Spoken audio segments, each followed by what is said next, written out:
తల్లికి వందనం పేరుతో ఒక్కో విద్యార్థికి ఏడాదికి 15,000 ఇస్తామని హామీ ఇచ్చింది కూటమి ప్రభుత్వం. ఈ విద్యా సంవత్సరం ఒక్క పైసా కూడా నిధులు కేటాయించకపోవడంతో విద్యార్థులు ఇబ్బంది పడుతున్నారు. ఫీజు రియంబర్స్మెంట్, తల్లికి వందనం డబ్బులు రాకపోవడంతో చదువులు మధ్యలో ఆపేయాల్సి వస్తోందని ఆవేదన వ్యక్తం చేస్తున్నారు. మరింత సమాచారం విజయనగరం నుంచి మా ప్రతినిధి యుగంధర్ అందిస్తారు. కూటమి ప్రభుత్వం ఏర్పడి 6 నెలలు అయినప్పటికీ కూడా విద్యారంగానికి సంబంధించినటువంటి ఒక్క సంక్షేమ పథకాన్ని విడుదల చేయకపోవడంపై సర్వత్రా అటు తల్లిదండ్రుల్లోనూ ఇటు స్టూడెంట్స్లో కూడాను ఆందోళన నెలకొంది. ఇప్పటికే ఎడ్యుకేషనల్ ఇయర్ దాదాపు లాస్ట్ సెమిస్టర్లోకి వచ్చేసినటువంటి పరిస్థితి. ఈ 3 నెలలైనా వాళ్ళకి ఫీజులు కానీ లేకపోతే ఆ తల్లికి వందనం కానీ ఇవ్వకపోతే వాళ్ళు చదువు కొనసాగించలేక డ్రాప్అవుట్స్ అయ్యేటువంటి పరిస్థితి కూడా మనకు కనిపిస్తుంది. ఇప్పుడు విజయనగరంలో మనం ఉన్నాం. విజయనగరంలోని పేరెంట్స్ ఏమంటున్నారు, పిల్లలు ఏమంటున్నారు, వివరాలు తెలుసుకుందాం. చెప్పండి బాబు, ఎలా అసలు మీ ఫ్యామిలీ బ్యాక్గ్రౌండ్ ఏంటి, నువ్వు ఎట్లా చదువు కొనసాగించబోతుంది? మా ఫ్యామిలీ బ్యాక్గ్రౌండ్ ఏంటంటే మా ఫాదర్ కార్పెంటర్, మా మదర్ అన్చేలర్ హౌస్ వైఫ్. అయితే మాకు ఆ సిస్టర్ ఉన్నారు.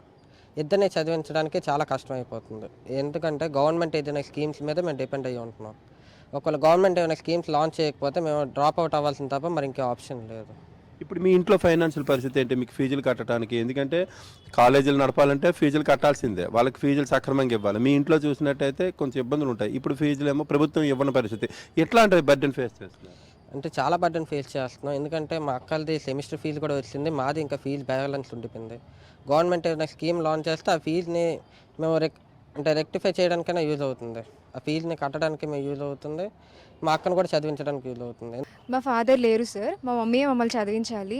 నేను మా సిస్టర్ ఇద్దరు చదువుతున్నాం. తను బీటెక్ చదువుతుంది, నేను డిగ్రీ చదువుతున్నాను. మేమిద్దరం అసలు జాయిన్ అవ్వడానికి ముఖ్య కానీ ఈ స్కీమ్స్ పడతాయన్న కారణంతోనే. ఎందుకంటే మేము ఒకవేళ ఇలాంటి స్కీమ్స్ పడకపోతే మా మమ్మీ మమ్మల్ని ఖచ్చితంగా చదివించలేరు. మేము అసలు వచ్చింది కూడా ఈ స్కీమ్స్ పడతాయని, మేము ఇంకా హై పొజిషన్లో ఉండాలని మా పేరెంట్స్ మమ్మల్ని తీసుకొచ్చారు. కానీ ఇప్పటికొచ్చి మేము జాయిన్ అయినప్పటి నుంచి కూడా ఒక్క స్కీమ్ కూడా ఇప్పటికి మాకు పడలేదు. మీరు ఎట్లా చదువుకుంటూ వచ్చారమ్మా? ఎలాంటి ప్రోత్సాహం ఉండేది గత ప్రభుత్వాల్లో? గత ప్రభుత్వంలో అయితే అమ్మఒడి పడేది. సో నేను మా చెల్లి ఇంటర్మీడియట్ అమ్మఒడి ఇద్దరికి పడింది. అంటే ఒక ఫస్ట్ ఇయర్ తనకి పడింది, సెకండ్ ఇయర్ నాకు. ఆ అమ్మఒడి వచ్చిన ఫీజు నెక్స్ట్ మేము గవర్నమెంట్ కాలేజెస్లో చదివామన్నమాట. అప్పుడు కొన్ని ఫీజెస్ యూనిఫామ్స్తో కలిపి ఇలా గ్యాదర్ చేసుకుని ఉంచుకునేవాళ్ళం. గత ప్రభుత్వం అయితే అమ్మఒడి మాకు వేసింది సార్, స్కూల్స్లో కూడా మాకు వేశారు. కాలేజ్కి వచ్చిన తర్వాత మాకు ఇప్పటికొచ్చి ఏం పడలేదు.